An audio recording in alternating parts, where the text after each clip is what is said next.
You are 22 years old when someone asks you a question designed to change your life forever.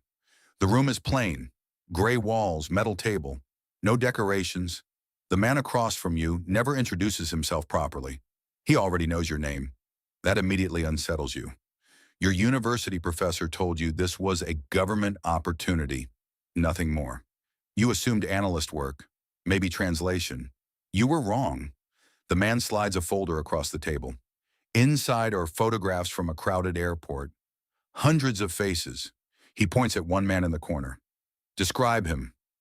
You begin listing obvious details. Mid-40s, tall, expensive watch, traveling alone. The interviewer interrupts immediately. Wrong.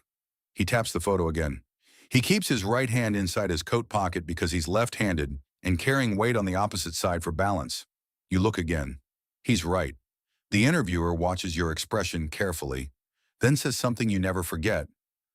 Most people look, spies observe. For the next 6 months, your life disappears quietly.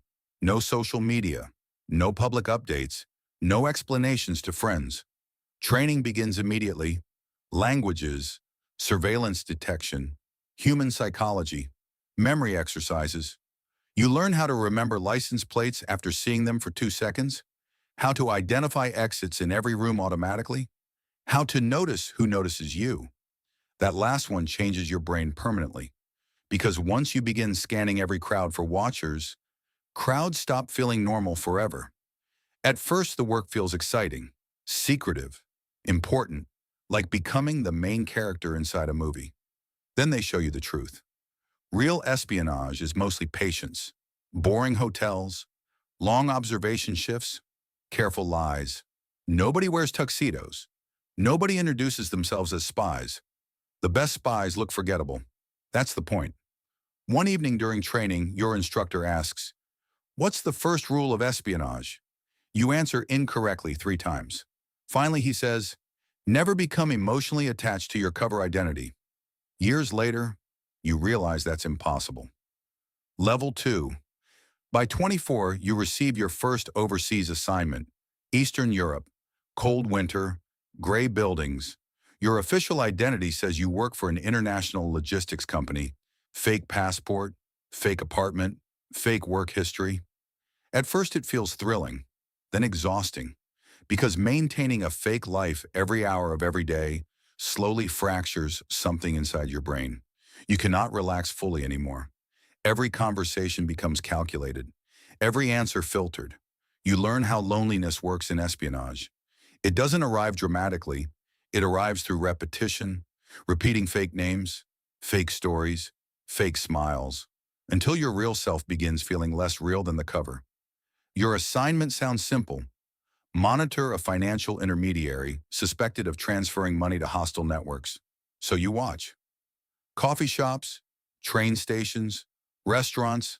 Hours become days. Days become weeks. You begin memorizing strangers unintentionally. The old woman feeding pigeons every morning, the bartender with the cigarette burn on his wrist, the businessman who always checks reflections before entering elevators. That man matters. You follow him for 11 days before your handlers confirm your suspicion. Foreign intelligence operative. Suddenly the mission changes. Now you're not just watching, you're being watched back. One night you notice the businessman pause outside a bookstore window, not to look inside, to check reflections behind him. Your stomach tightens instantly, because he knows surveillance detection too. For the first time, this stops feeling theoretical. Your breathing changes. Adrenaline sharpens everything. Street sounds become louder.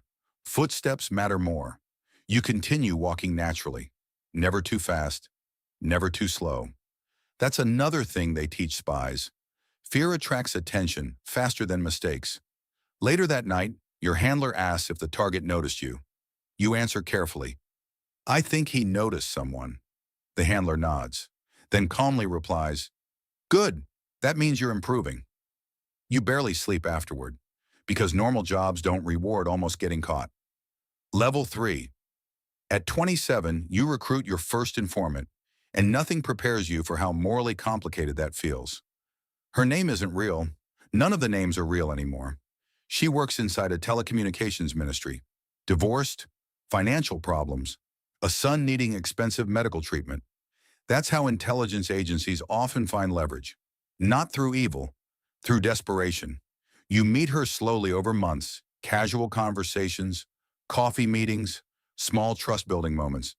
You never technically force anything. That's what makes it psychologically dangerous. Because eventually people convince themselves they chose this freely. One snowy evening, she finally hands you a flash drive across a cafe table. Her hands shake slightly. Yours don't.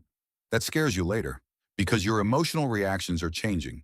The files contain surveillance infrastructure plans, government intercept capabilities, internal corruption records. Your superiors are ecstatic. Your informant is terrified. And you suddenly realize something ugly about espionage. Information is extracted from human beings, not databases. Human beings. Fearful ones. Lonely ones. Desperate ones. Weeks later, she asked quietly, "If they discover this, what happens to me?" You already know the truthful answer, but spies survive through selective truth. So instead you say, "We'll protect you." The problem with espionage is that everyone lies professionally, even the good people. Level 4. At 30, your real identity officially disappears from active records. Deep cover assignment, Asia, 3-year operation, minimal contact, no direct extraction guarantee. That last sentence changes the atmosphere immediately, because now the risk becomes real enough to touch. Your new identity is detailed obsessively, employment records, childhood schools, tax history, entire fake memories constructed on paper.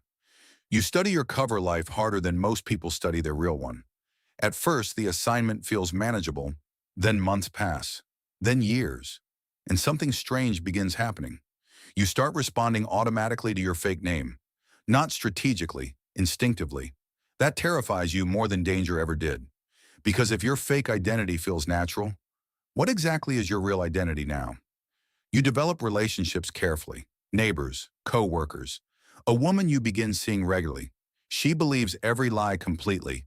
That slowly destroys you emotionally, because she laughs at stories from a childhood that never existed, talks about a future version of you that isn't real, loves someone manufactured by intelligence services. One night she asks about your parents. You answer automatically using your cover history. Then suddenly forget your real father's birthday afterward. You sit awake until 4 a.m. staring at the ceiling because of that. Espionage doesn't just hide your identity from others. Eventually it hides it from you. Level 5. At 33, another operative disappears. No warning. No recovery. 1 week he exists. Next week he doesn't. Your handlers never say dead. Intelligence agencies rarely use direct words. Instead they say compromised. That word changes the emotional temperature of every room instantly. You begin noticing surveillance everywhere afterward. Parked cars too long, repeated faces, unusual silence on phone lines. Paranoia becomes survival instinct. One evening, you receive emergency instructions through a coded signal system. Burn documents, leave apartment, abort contact chains. Immediately, you follow protocol within 8 minutes. That speed saves your life, because 37 minutes later, security forces raid your apartment building. You watch from a distance wearing different clothes and a shaved beard. Your entire constructed life disappears in one night. Apartment, identity, relationships, gone. The woman you loved unknowingly becomes collateral damage. She will never receive explanations, only confusion. That's when espionage finally stops feeling heroic completely. You realize spies are not action heroes. They are disposable assets with emotionally expensive lives. Your extraction route involves cargo transport through 3 countries. No phones, no names, no mistakes. Inside a freezing shipping container at 2 a.m., you think about something horrifying. Nobody will ever publicly know what almost happened here. No medals, no recognition, no proof.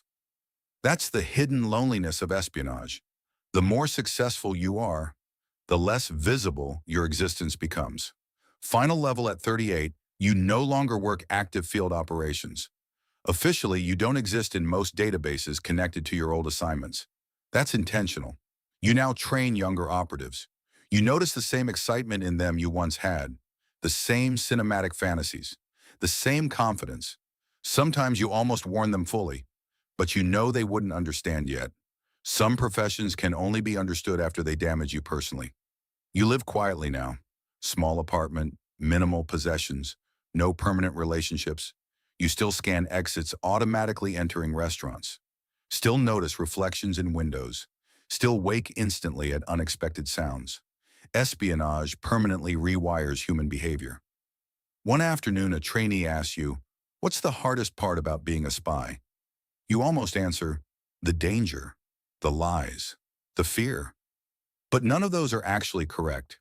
Instead, you say, "Remembering who you were before?" The trainee laughs slightly, assuming it's philosophical. It isn't, because after enough fake names, enough fake lives, enough betrayals, you eventually become something strange, not fully civilian, not fully human anymore either, just adaptable, careful, invisible, a ghost trained to survive inside other people's realities. And the final truth about espionage: the world only remembers the spies who fail. The successful ones disappear so completely, it's almost like they were never there at all.